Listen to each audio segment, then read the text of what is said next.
12월이 되면 어떤 것이 가장 먼저 생각이 나십니까? 12월이라고 하면은 사람들이 연말이라고 말하기도 하고, 또 어떤 사람들은 12월 되면 뭐가 생각나냐 하면 크리스마스라고 말하는 사람도 있습니다. 그래서 또 뭐가 생각나냐 그래요. 우리나라에서 2년 전에 했던 앙케이트인가요? 그래서 뭐가 생각나냐 그랬더니 했던 말이 뭐 성탄 트리도 생각이 나고, 그다음에 제일 많이 나왔던 게 구세군 남비가 생각이 났다는 거예요. 그래서 그걸 듣고 있다 보니 주인공은 어디로 갔나 이런 생각이 자꾸 들어집니다. 올해는요 그런 앙케이트조차도 하지도 않고 시끄러워요. 아까 우리 집사님도 기도하셨지만 러시아와 우크라이나 전쟁하고 있죠. 북한은 맨날 미사일 쏴대죠. 경기는 안 좋다고 하죠. 날씨도 춥죠. 밑에 집하고 눈도 많이 오죠. 그러니까 사람들이 마음이 더 위축되는 것 같습니다.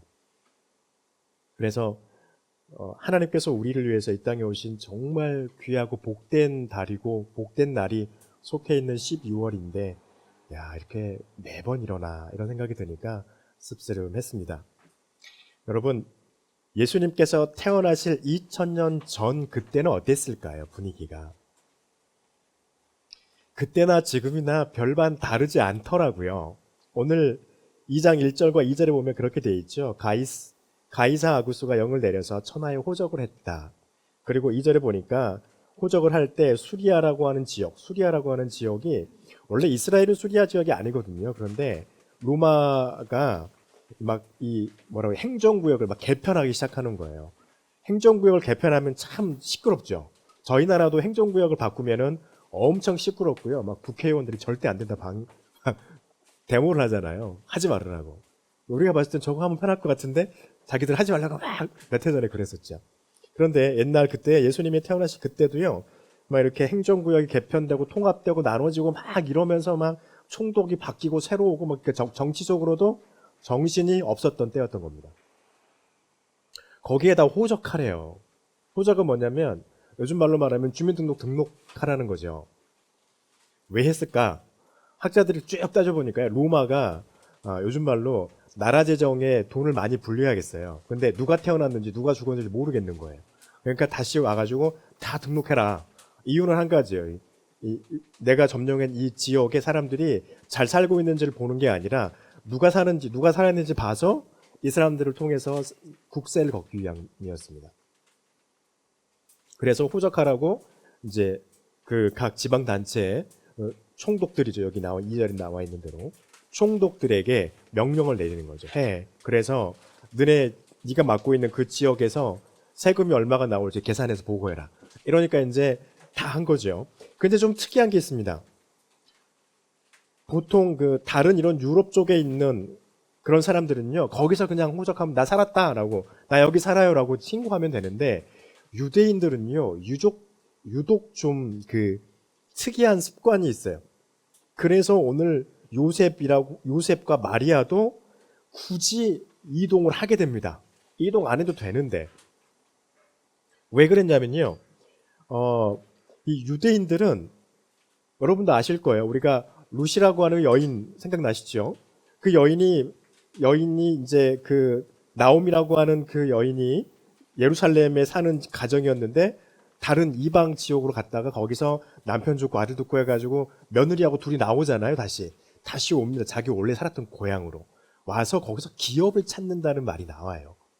자기 기업을 되찾기 위해서 나왔다는 말이 나와요. 이거 상당히 중요한 하나의 중요한 역할인데, 요셉과 마리아가 갈릴리 나사렛에서 살다가 베들레헴이라는 동네로 일부러 이동을 해요. 호적에 신고하려고. 이유는 뭐냐면 나중에 혹여나 그럴 일은 없겠지만 학자들에 의하면 요셉이 빨리 죽었다고 해요. 마리아보다. 혹여나 그런 일이 벌어지면 이 자기 남편이 원래 살았던 족속이라고 해야 되겠죠. 성경에 말한 대로. 원래 살았던 그 동네로 가면 자기 집안의 형제들이 거기 있을 거 아니에요. 그러면 내 남편이 죽으면 또 내 가족 중에 누가 상을 당해서 어려우면 그곳에 살던 곳에서 떠나서 내가 원래 태어났던 내 고향으로 돌아오면 그 고향에서 예 맞아 우리 동네 우리 집안 애야 맞아. 그래서 그 사람이 살 수 있도록 원래 아버지나 아들이 가지고 있었던 재산의 일부를 돌려줘요. 살 수 있도록. 그래서 유대인들은 반드시 호적을 한다. 그럼 어디로 가야 되냐면 원래 우리나라 그 성씨로 따지면 본이 어디요? 이렇게 물어보잖아요. 그 본에 가서 호적 신고를 해야지 나중에 어떤 일이 터지더라도 그 일정 부분을 내게 돌려받을 수 있게 된다는 거죠. 그래서 참 이 일을 만들어서 요셉과 마리아는 뿐만 아니라 이스라엘 사람들은 호적하라고 하니까 어떻게 해요? 자기 고향으로 다 돌아가는 겁니다. 그리고 어떤 일이 벌어졌을까요?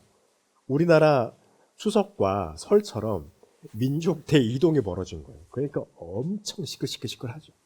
여행자들도 많아졌을 것이고, 또 오늘 우리가 알고 있는 대로 보니까 마리아와 요셉, 특히 마리아가 이미 만삭이에요. 좀 있으면 해산할 때가 다 돼가요. 그래서 방이 있어야 돼.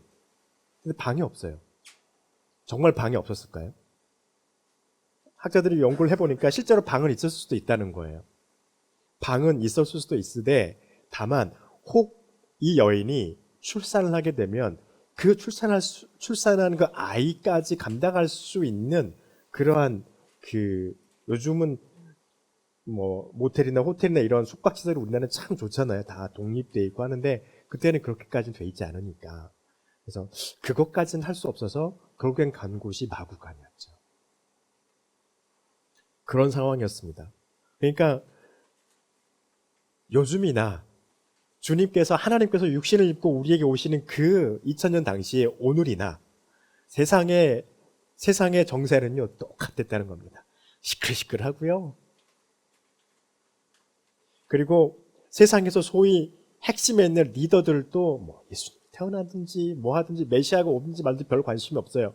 뭐만 관심이 있냐면 로마의 황제에게 어떻게 하면 내가 세를 더 걷어가지고 그 사람한테 더 환심을 살 수 있을까? 나의 이익이 더 좋은 쪽으로만 계속해서 그들이 관심을 갖고 있다는 것입니다. 우리는 압니다. 동방박사가 헤로데에게 찾아와가지고 이 나라의 왕이 태어났는데 그 왕이 어디 있느냐라고 했을 때 예루살렘이 한번 왈칵 뒤집어지죠. 그리고 학자들 불러가지고 메시아가 어디서 나겠느냐 했을 때 여길 말해요. 베들레헴이라고. 그런데 재밌죠. 그들은 관심이 별로 없었어요. 그 전에. 아기가 태어나기 전에는 별로 관심이 없었어요. 동방박사가 찾아와가지고 왕이 어딨냐 그러니까 헤롯은요 자기의 왕자리 뺏길까봐 그때서야 막 허둥지둥 찾기 시작합니다. 근데 하나님이 동방박사들에게 꿈의 현몽에서 피해서 아기 예수님에게 경배하게 하도록 돌아가게 하시죠. 그래서 세상의 정치자들도 정치가들도 리더들도 종교 지도자들도 세상의 수많은 사람들도 다 관심이 없었어요. 그가 누군지도 몰랐어요. 그도 그럴만해요. 만약 예를 들어서 아직 저번에도 성경 공부 때 그랬지만 하나님 앞에 만약은 우리에게 존재하지 않는다고 말씀드렸잖아요. 그런데 그럼에도 불구하고 만약이라고 한다면 만약 예수님이 아직 안 오셨는데 오늘 태어나신다고 하면 우리는 알아챌 수 있을까요? 아마 관심이 없을 것 같아요. 내 삶을 살아가는데 정신없고 내 아이들, 내 가족들을 먹이는데 정신없을 것 같아요. 세상의 정치가들은 리더들은요 이 나라 이 행정구역 다스리는데 뭐 이거저거 하는 일하고 정신 하나도 없을 거예요. 그런데 예수님이 오셨어요. 근데 그 상황에는요 하나님은요 그러한 상황을 이용하고 있다는 게 참 세상의 창조다이시다라고 하는 걸 생각을 하게 된 것입니다. 요셉도요 마리아도요 정신이 없어요. 호적하러 가야 되니까.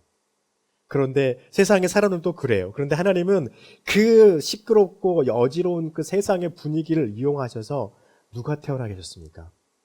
방금 우리가 찬양하며 고백했던 아기 예수가 이 땅에 태어나게 하셨다는 겁니다. 근데 이것은요 그냥 태어나게 하신 게 아니었어요. 어떤 사람이 그럽니다. 왜 하필이면 예수님이 베들레헴이야? 왜냐하면 미가라고 하는 성경을 통하여서 선지자들이 예언했기 때문입니다. 우리는 알고 있어요. 우리가 오늘 성시교독을 하면서도 읽었던 말씀인데 미가서 5장 2절에 있는 말씀이에요. 베들레헴 에브라다야 너는 유대족 속 중에서 작은 마을이라 할지라도 베들레헴 떡집이잖아요. 정말 작은 동네래요. 이스라엘을 다스릴 자가 내게서 나겠다는 거예요. 이것을 말하는 선지자가 야 얼마나 감동스럽겠어요. 근데 이해 안 되는 말이 또 나옵니다. 성경이 항상 그렇지만 그의 근본은 상고에 있고 영혼에 있느니라. 이것도 참 그의 근본은, 그의 원래 뿌리는 상고는 뭡니까? 하늘 중에서도 가장 높은 하늘에 있다는 소리입니다. 영혼에 있다. 이러니까 이해가 안 되는 거겠죠. 예언자가 이것을 말하면서 얼마나 이 뜻을 알고 싶어 했을까요?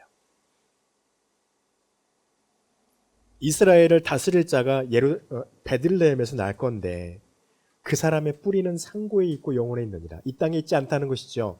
하나님께 속해 있다는 것이죠. 그 하나님께 속해 있던 미가에서 선포했던, 그리고 이사야서에서 선포했던 기묘자여 모사라 평강의 왕이라고 선포했던 그 예수 그리스도가 그때 태어나게 되셨다는 거예요. 누구도 관심 가져주지 않은 그때. 근데 여러분, 우리는 잘 압니다. 그때 아기 예수를 영접한 사람들이 있잖아요. 한 부류는 동방에 있는 별을 보고 연구했던 그 사람들입니다. 또 한 부류는 또 어떤 사람들입니까? 오늘 누가복음 2장 8절부터 20절에 나오는 이 사람들이죠. 베들레헴에서 양치던 사람들입니다. 어떤 주석학자들은 이렇게 말합니다. 다윗이 베들레헴에서 태어났는데 왕으로 다윗이 부름을 받기 전에, 기름 부음을 받기 전에 다윗이 했던 일은 무엇이었나요? 양을 치는 것이었습니다. 그래서 하나님이 양을 치던 목자들에게 하나님의 천사들을 보내서 좋은 소식, 안겔로스죠. 기쁨의 소식을 전하지 않았을까? 이런 추측도 해봅니다. 그것도 맞을 것 같아요. 양들이 밖에서 양을 쳤습니다. 양을 지킵니다. 몇 명이서 함께 양을 지킵니다. 그런데 밤이 되면은요, 우리나라 군인들, 군에 갔다 온 우리 성도님들 아실 거예요. 군에 있는 성도님들, 군에 있는 사람들은요, 훈련소에서 별거 안 하더라도 훈련소가 되면 꼭 불침번을 1시간씩 돌아가면서 서잖아요. 다 자고 한 사람 깨워가지고 불침번 세우고, 또 다음 차례 되면 자기 자려면 딴 사람 깨워가지고 불편 세우고 자긴 잡니다. 이렇게 해서 잠자기 시작한 때부터 시작해서 아침에 일어날 때까지 불침번을 1시간씩 돌아가면서 계속 세우잖아요. 자대 배치 받으면 이제 뭐 외곽 근무네, 아니면 뭐 GP 같은 경우에는 이제 철책선을 지키는 그런 것을 이제 시간에 지나가면서 이렇게 시간별로 지키는 것을 합니다. 이 목자들도 그렇게 했다는 것입니다. 몇 시부터 몇 시까지는 한 사람이 양들을 지키고, 또 그 시간이 지나면 또 이 사람은 자고 다른 사람이 일어나서 또 양을 지키는 일을 해요. 근데 그때 그들에게 누구가 나타났습니까? 하나님의 사자가, 9절에 보니까 주의 사자가 곁에 서서 주의 영광이 그들에게 두루 비쳤다. 하나님의 영광이 그들에게 쫙 비춰졌다는 것이죠. 그러니까 이 사람들이 깜짝 놀랐겠죠. 어떤 생각을 했을까요? 하나님이 이곳에 임재하셨구나 생각을 했던 겁니다. 그리고 10절에 보니까 그들에게 말하기를 두려워하지 말라. 이것은 하나님이 나타날 때 늘 하시는 반응이에요. 늘 하시는 말씀이에요. 모세가 불꽃 떨기나무 가운데서 하나님을 만났을 때 하나님이 그랬죠. 두려워하지 말라라고 그랬잖아요. 이사야가 하나님의 그 사닥다리를 보았을 때 천사를 통하여서 말씀하시는 걸 두려워하지 말라라고 하시잖아요. 마찬가지입니다. 하나님이 나타났습니다. 그들에게 말씀하세요. 두려워하지 말라. 그리고 말씀하시는 거예요. 온 백성에게 미칠 기쁜 좋은 소식을 너희에게 전하러 왔다. 라고 하면서 너희는 어서 가서 예수 그리스도가 나셨으니 구유에 누워있는, 강보에 쌓인 아기, 그러면서 구유에 누워있는 아기를 너희가 보게 될 것이다. 그에게 가서 경배해라. 라고 말을 합니다. 그러면서 14절에 있는 말씀이죠. 우리 너무 많이 하는 말씀이에요. 지극히 높은 곳에서는 하나님께 영광이요, 땅에서는 하나님이 기뻐하신 사람 중에 평화로다. 어떤 사람이 예수 그리스도를 영접할 수 있을까? 예수 그리스도를 만날 수 있을까? 먼저는요, 하나님이 원하시는 그때, 그 시간에 하나님이 원하시는 그곳에 있는 사람이 아기 예수를 만날 수 있습니다. 여러분, 천사들이 찬양한 것 중에요, 이런 대목이 있습니다. 하나님이 기뻐하신 사람 중에 평화로다. 하나님께서 기뻐하는 사람은 누굴까요? 하나님이 원하시는 그 사람이 그 사람에게 하나님께서 원하시는 시간에 원하시는 장소에 있기를 원하는 사람.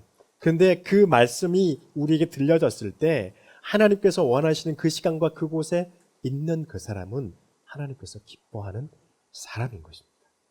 여기 계신 저와 여러분은 하나님께서 기뻐하는 사람입니다. 왜요?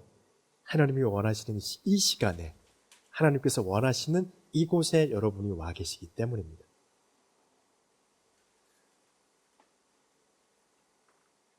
그리고요, 하나님의 말씀을 듣는 사람입니다.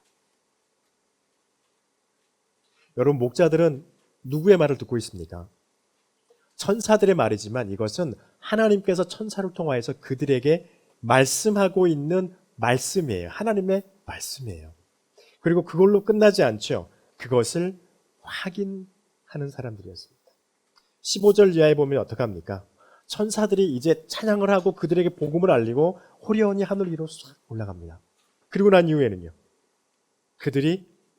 천사들이 자기에게 알려준 대로 그러면 우리가 이걸 확인해보자 하고 움직이죠. 근데 중요한 게 하나 있습니다. 아까도 말씀드렸잖아요. 만약 하나님이 아직 육신을 입지 않았는데 지금 오늘 우리가 예배드리고 있는 이 시간에 하나님이 육신을 입고 나타난다면, 태어나신다면 우리는 만날 수 있을까? 우리는 알아차릴 수 있을까? 쉽지 않을 거예요. 왜냐하면요, 하나님께서 기뻐하는 사람들이나 하나님께서 기뻐하지 않는 사람들이나 이 두 부류의 일상의 삶은 똑같을 거라는 거기 때문입니다. 근데 다른 건 뭘까요? 하나님의 말씀이 그들에게 들려졌을 때 하나님께서 기뻐하는 사람들은요, 하나님의 말씀에 반응합니다.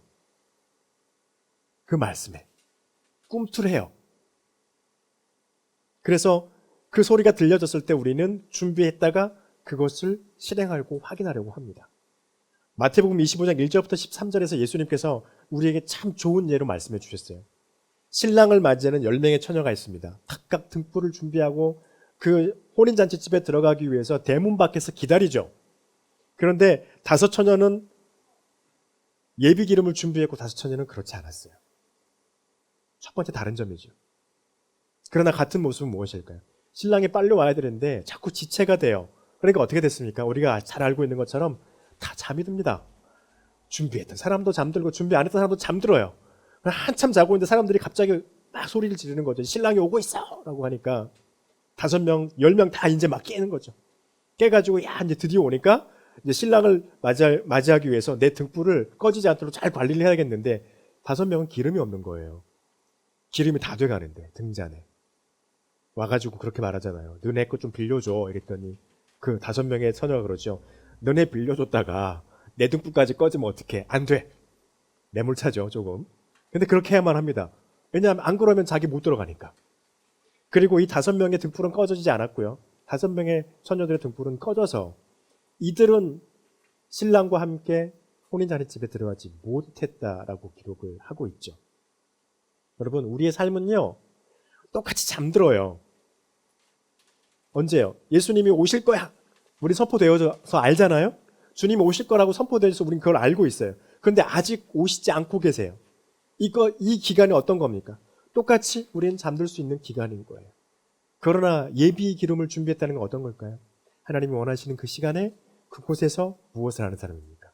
하나님의 말씀을 듣고 주님을 높이고 예배하는 자들.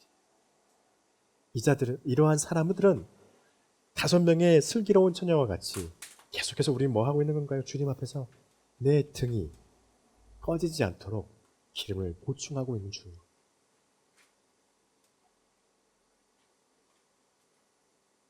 그럴 때 이러한 사람들은요, 하나님의, 오늘 또 말씀해 보니까 2장 1절에 보면 그때 이렇게 시작하잖아요.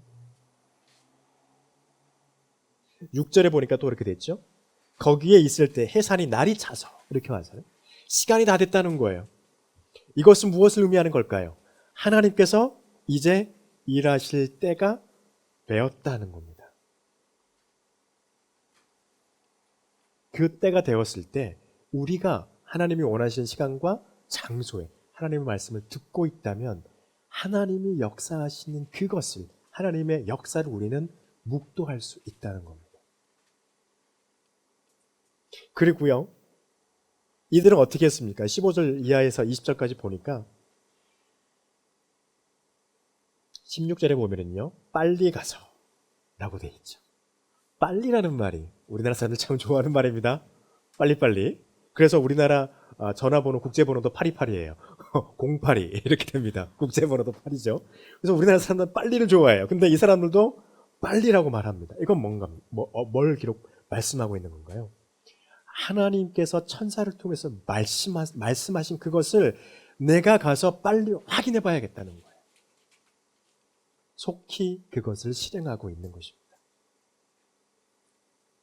그리고요, 16절에 보니까 뭐라고 되어 있습니까? 가서 마리아와 요셉과 구유에 누인 아기를 찾아가서 보았다라고 말씀을 기록하고 있죠.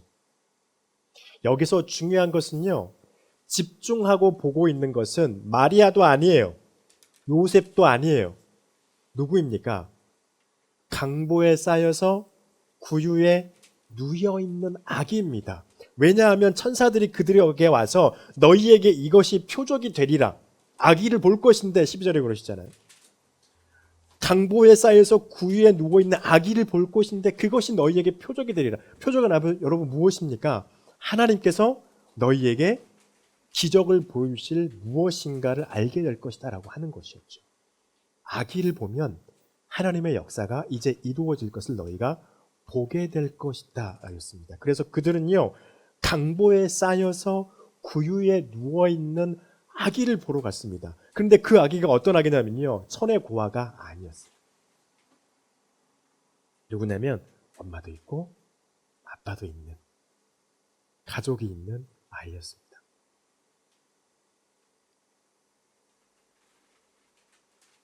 그것을 보게 됩니다.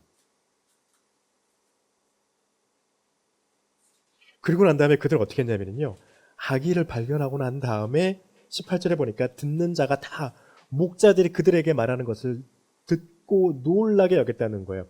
17절에 보여요. 천사들이 자기에게 이 아기에 대해서 말한 것을 기억하고 가서 아기가 어디 있는지 모르니까 막 헤맸을 거 아니에요. 여기저기 다니면서. 여기저기 여관마다 다니고 가정집마다 다니면서 혹시 여기 아이가 태어났냐, 구유에서 태어난 아이가 있냐 막 물어봤을 거 아니에요. 사람들이 쟤들 왜 그러는 거야 하면서 막 나와서 찾아봤을 거 아닙니까? 그리고서 찾고 그들이 어떻게 합니까? 아이에게 경배했죠. 찬양했다는 것입니다. 그리고서 그들이 17절 18절 말씀에 보니 자기 주변에 있는 사람들, 그것 때문에 무슨 일인데 하면서 나왔던 그 사람들에게 천사가 나타나서 우리에게 이렇게 말했다 라고 하는 것을 전했다는 것입니다.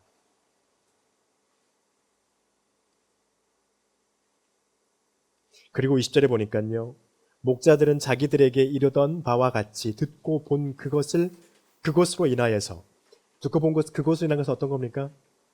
강보에 쌓인 육신을 입고 오신 하나님이신 예수 그리스도, 아기 예수 그리스도를 발견한 것을 보고서 어떻게 했냐면요, 하나님께 영광을 돌리고 찬송하며 돌아갔더라. 이것은 어떤 거냐면요, 천사들이 내려와서 그들에게 말하기를 좋은 소식을 전하고 찬양을 하죠. 지극히 높은 곳에서는 하나님께 영광이요, 하나님께서 영광을 받으셨다라고 하는 것이죠. 하나님의 영광이 이곳에 나타났다 찬양했죠. 그리고 땅에서는 하나님이 기뻐하신 사람들 중에서 평화로다 라고 하면서 하나님을 높이며 찬양했습니다. 그런데 이 목자들이 똑같이 합니다. 하나님 예수 그리스도를 만나고 그것을 통하여서 하나님께 영광을 돌렸다, 하나님께 찬양을 했다는 것입니다. 그래서 그들이 어떻게 합니까? 돌아갔더래요. 20절에 천사들과 똑같이 했지요. 하나님 앞에 사람들에게 하나님의 말씀과 하나님의 육신을 입으신 하나님이 태어나심을 알리고 찬양하고 하나님께 돌아갔습니다. 목자들은요, 천사들이 그렇게 했던 것처럼 표적을 발견하고 아기 예수 그리스도를 발견하고 그들 마음 가운데 무엇이 임한 겁니까? 천사들이 말한 대로 하나님이 기뻐하시는 사람들 중에 평화로다. 무엇을 받았을까요? 하나님이 이 아이를 통하여서 어떤 이적과 기사를 나타내실 것인지를 기대하면서 평강 가운데서 다시 자기들 양떼 지키러 돌아갔어요. 여러분, 이것은 우리가 너무나 잘 압니다. 마태, 마가, 누가, 요한복음을 복음서라고 하잖아요. 예수님의 생애와 말씀을 기록한 성경이니까. 이 복음서에서 예수 그리스도가 성장하시고 난 이후에 어떤 일들이 벌어집니까? 하나님의 어마어마한 말씀들이 이들에게 가르쳐지기 시작해요. 한편으로는 참 재미있는 부분입니다. 이 말씀을 받아들인 게 누구입니까? 예수 그리스도의 말씀을. 목자와 같은 사람들이에요. 누구는 지금도 관심 없어요? 사회 리더들, 소위 지도자들은 관심 없어요. 자기들의 실이익을 취하는 데만 관심이 있지 예수 그리스도가 나타나신지 메시아가 오든지 별로 관심 없어요. 그런데요, 목자는 천사의 말을 전해 듣고 하나님의 메시지를 전해 듣고 아기를 찾아가서 뵙고 하나님을 찬양하고 기대하며 돌아갑니다. 그런데 예수 그리스도가 성장하시고 메시아적 삶을 살기 시작하시면 하나님의 말씀을 선포하실 때 모든 이적과 기적과 표적들은 누구에게 나타나요? 다시 이들에게 돌아갑니다. 하나님의 역사인 것입니다. 은혜인 것입니다. 여러분, 성탄절이 되었습니다. 세상은 예나 지금이나 이때나 지금 우리 때나 똑같이 예수 그리스도에게는 관심이 별로 없습니다. 그런데 저와 여러분은 예수 그리스도에 관심이 아주 많아요. 왜냐하면 나를 구원하신 하나님으로 우리가 알고 믿고 있기 때문입니다. 우리를 하나님의 나라로 이끄실 그분이 예수 그리스도밖에 없음을 우리는 고백하고 믿기 때문입니다. 여러분, 그러나 우리는 슬기로운 다섯처녀와 그렇지 않은 다섯처녀와 같이 그리스도의 재림을 기다리는 이 시기에 우리는 잠들 수 있습니다. 그럼에도 불구하고 저와 여러분은 하나님께서 원하시는 시간에 하나님께서 원하시는 곳에 와서 하나님의 말씀을 듣고 있습니다. 저와 여러분, 우리 모두는요, 천사들의 복음을 전해드린 것 같이 하나님의 복음을 지금도 전해 듣고 있습니다.